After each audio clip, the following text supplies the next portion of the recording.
this is your house. So without further ado, as time is running short, and thank for trying to find the additional energy for those next minutes, I wish to introduce Ricardo. Ricardo has been a pillar of ESPAS during those years, not only in process, but also in content many times. So I'm not here to do the advertisement, but he has not only been a very active player in the ESPAS, but always a very faithful friend to all of us. And in this spirit, I'm happy to leave him for his presentation. Thank you very much, Frank. And thank you, everyone, also for this opportunity. I was asked today to basically tell a little bit about what ESPAS has done in the past 4 years, or in the past, or during this institutional cycle. And I think, you know, the previous panel just gave me, I mean, what happened in the last panel is exactly what ESPAS was the past 4 years. Because we had Matt Burrows, who is the man, or his actions that have inspired James Ellis and others to create ESPAS. We had Anne, that it was under her chairmanship that this process went forward. We had friends that we have built in the journey for the past 4 years, such as Pei Shan, such as Kat Tully, but also Pruesh. And we also have the woman that is writing the next chapter of ESPAS, because as the same way that these 4 years had a script, which is the previous report, Global Trends to 2030, Can the EU Meet the Challenges Ahead? We are now working in the next chapter. So I think the panel that we just had and the discussion that we just had is actually the poster child of what ESPAS was these past 4 years. And for those that know me already better, you know that maybe we'll start on the left side of my brain, you know, from facts and figures, and I'll end up on the right side of my brain on the emotions and on the creativity. Because, I mean, these two words and these two ideas have been coming up since yesterday. So I think, I mean, I will do, this is where I will try to do, because I also think that a good foresighter needs to be able to use his or her whole brain to be able to try to help decision makers and policy makers, as we've just discussed. And so if I can just go first to the numbers, we organized 4 annual conferences. This is the last of the 4 that we organized during this cycle. If in 2015 we invited 925 people to the conference, this year we invited 1,325. So this gives us an average of building our network, or our community, like I like to call, about 100 per year. We have added more and more to the network. And we have also tried to rejuvenate what ESPAS is. And so we created the Young Talent Network, which is a group of I would say, high potential young EU officials that are, many of them are in the room, and you've seen them already today, and you saw them yesterday. And we did this because we believe, like it was already said today and yesterday, that we cannot discuss the future, think about the future, without those that would actually have to make the decisions and implement or live in that future. So that was one of the major motivations. And this group now has around 35 members, plus alumni, and they are, you know, basically self-governing. You know, they are doing their own stuff. They are organizing. They are inviting their speakers. They are building their own community. They are building their own networks. And so this is, or their communities, if you wanted to put it that way. We have organized, and in this case, the colleagues in the Parliament, 3 away days where our leaders can sort of strategically think about ESPAS. And we have, I think, more or less 20 steering group strategic meetings throughout these 4 years, where colleagues, again, from the Global Trends Unit, from the Secretary Generals in the Parliament Office, from the Council, from the External Action Service, have joined. And also, at the beginning of this period, the European Economic and Social Committee, the Committee of the Regions, joined. I think it was during this transition period from the previous, from the first cycle. And along the way, the European Investment Bank also joined us in this journey. And I would anticipate that this will continue. And then, you know, in 2016, Ruby, that is sitting right there, had the brilliant idea of you know, doing a think piece publication on shaping the future, because the discussion was on future of society and governance. And so this led then to shaping the future of geopolitics and led to shaping the future in a fast-changing world. And suddenly there was the Global Trendrometer, the first edition from the European Parliament, from the Global Trends Unit. And then 2017, and then 2018. And then suddenly, to do this new project and this new report, Franck and James Ellis decided, let's do think pieces, let's do more of this. And so suddenly we have future of the workplaces, we have future of migration, we have future of warfare, we have future of globalization, and these are ESPAS publications. And then, inside our own organizations, we start doing 10 trends shaping innovation, 10 trends shaping migration. I'm sorry, this one is 10 trends shaping migration, this one is shaping education. And also, the Parliament had studies on the future of geopolitics, also on the future of the economy, so global trends to 2030. So, this has led also in terms of intellectual, I would say, intellectual exchange and intellectual richness of the process, which has been, in that respect, I think it's been remarkable. And the other side of it is also the events. There's not only, annual conferences. There are events that all of the institutions that are involved have organized to discuss ideas, sort of to bring in and to bring home some of the importance of some of this. And we have also done the Strategic Foresight for Dummies, which is a very useful guide for all of us to utilize in our sort of daily work. So this is a little bit on the publications. And now I'm starting to move a little bit more to the right side. We even added another animal to the zoology of foresight, which is a chimpanzee, and this happened yesterday. And so I would say that the black chimpanzee is actually when we fail to grasp or understand the trends that are shaping the reality that we live. So, again, we have the black swans, we have the gray swans, we now have also the black chimpanzee in this context. And I would say that the geography of ESPAS is also changing. And the geography of ESPAS has actually enlarged. Because I think if at its core, it was a transatlantic, very much, this was the transatlantic bond, which it still is, but we have enlarged. And we have reached, like we just said, Pakistan. Singapore was already there, but we have been, we've reached to Brazil, to China, to Mexico. We've been reaching out to colleagues, around, a little bit around the world. And I would also say that, foresight is becoming a more sort of a business in Europe or an issue in Europe that is being taken more seriously. Just to give you an example, the European Court of Auditors has now created a foresight unit and has actually published a very good report or a very good journal on foresight. So basically, things are really changing. And so, this community has been growing and has been increasing.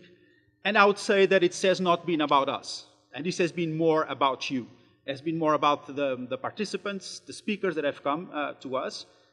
For the ideas that you've brought, for the weak signals, for the trends emerging that you have, pointed in our direction. Also from the issues that were not on our radar. And so these are sort of the ideas. You have brought this to us. And we've been able to convene and we are happy that you come, but without you, this would not really exist. And Anne said this since the beginning. This is all about people, and it's about the communities that we create. And so if I can just go back again, just very quickly to the conferences. In 2015, Global Trends to 2030, the economic and technological revolution, the tech and digital evangelists told us what was going to happen, in terms of the technological transformation that the world will see. There are many of you, but some of these people were there, and this was sort of the core issue. Then the following year, it was the social innovators that told us that this would have a huge impact on our societies, on our democracies, on our governance systems, and how we would make our societies more inclusive. So this is what they brought us. In 2017 was the strategists and foresighters that said, you also need to adapt your anticipatory systems. So they came and they told us more on what we had to do. And I think 2018 has been the year of the activists and the storytellers.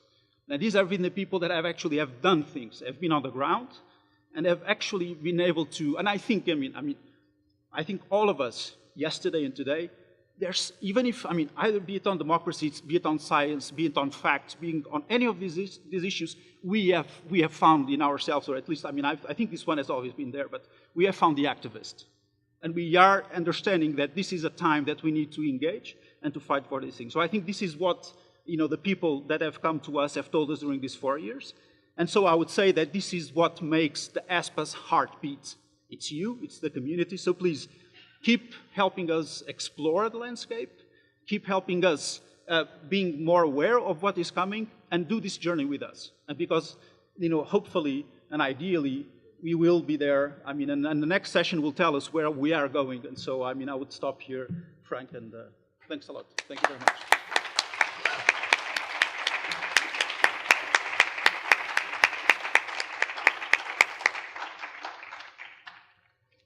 And now he has done the what, so I was tasked to do the why and the how, so a little bit more of question. But Danielle gave me another assignment as a pre-speech to give the why of the why. She's doing yoga, so. The why of the why is that we want to demonstrate with ESPAS, not only with ESPAS, but with ESPAS, that continental democracy, with their big diversity, with their pluralism, are also able to do good strategic foresight and planning. Foresight and planning is not the monopoly of the authoritarian regime, even if sometimes we have the impression that there it works better. We want to demonstrate the opposite, and this is, I think, the why of the why. How we want to do it, our Secretary General has set the picture. We want to provide independent expertise for agenda setting between political forces and political leaders in the institution. If you wish to go there, you have to make first the right choice of a moment. And if you consider the right moment, you may consider that the right moment for this agenda setting operation, for this intervention, is precisely now, just before the European election, when parties, but also member states in the Council have a slightly different job than usual, and they go to prepare the agenda for the next cycle.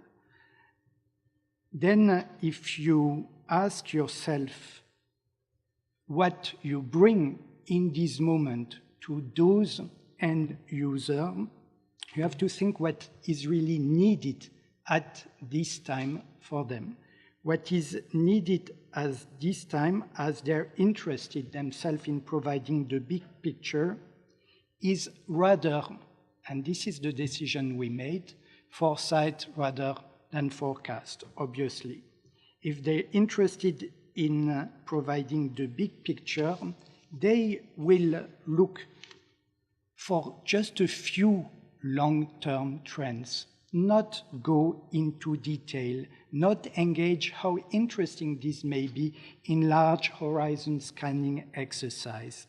They will not have time to go to scenario, and we can show the first slide because I try to do my forecast for the dummies and try to answer also the question of Angela Wilkinson and where we can tick the box. Our leader in this juncture will not either be ready to take on board explicit to-do list established by civil servant or forecaster, foresighter. They want to do part of it themselves. And this is why ESPAS has never been think as something prescriptive. It goes in the future, but the purpose is not to be prescriptive. It has to be fact and evidence-based, but not prescriptive. Rooted in the European civil service, but also widely open to expert and foresighters around the globe, like we are today. It has not to be political, but available for the political process between member states and between political forces. And I think that thanks to James Ellis first, but also to Jim Close, we have started as such, and this is where we are. If we take the very useful checklist of Angela Wilkinson that is not showing on the screen, we have built a foresight exactly in this direction and with a very specific flavor. Foresight rather than forecast, non-prescriptive but available for the political process, focusing on long-term trends rather than other elements that may be very interesting in foresight, and both based in the institution to gain credibility and based on a wide network that is growing, as you've mentioned, every day. Second, we may have another even more precise view of where it really matters, but then it's difficult. If you think that the period after the election is even more important than the election or the pre-electoral period, then it's slightly different. If you think that what is really important is the next day, then you have a slightly different picture. If you think that what matters is when people in the institution, between political forces, are doing coalition building around an agenda, then you are in a slightly different moment.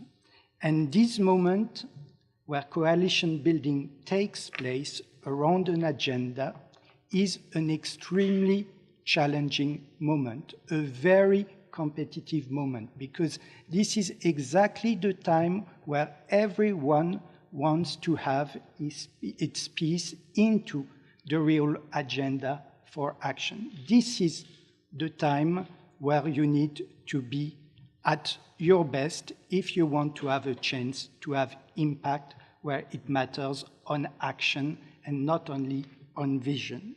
And then, obviously, you need even more than just direct access to the leader. You need to know very clearly about the existing potential in the treaty, the existing potential in the budget. You need to know what are the margins of action you can operate. You need to know more than just perfect communication skill. You need to have a much more solid legitimacy base than the other ones, all the agenda setters that compete with you in the same arena. You need to have more than a narrative about the future, such as the excellent one we have in 2014 about the three revolutions. You need to engage with political forces and not just the leader, maybe at this stage, because it goes beyond than just the leader. You need to go more normative in the think tankology speech, so provide basically a design for the future and not only a vision, in a way, a plan to go to a future you desire. And if you are serious about future design and planning, then necessarily one way or another, you go for gap analysis, you go for stress testing of the current arrangement. Do they work? Do they not work?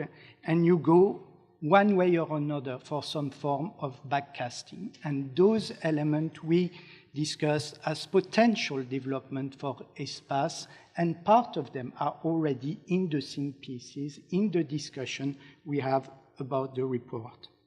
You also need, if you want to have a plan, to team more precisely with the expert of the private sector. You need to go also more strategic and map who would help in this process, not only in design, but also in delivery. And we have identified in the past, for instance, in the very beginning, some of those potential allies in this global middle class, in this emerging global society, in many of the small states that do not buy the return of regional power politics. But most of it, you need many friends with very precise view on very different issues if you really want to go into planning. And in ESPAS, we are not short of friends. And just a little video to conclude, to see the many friends we have with their many views. And I think we have one.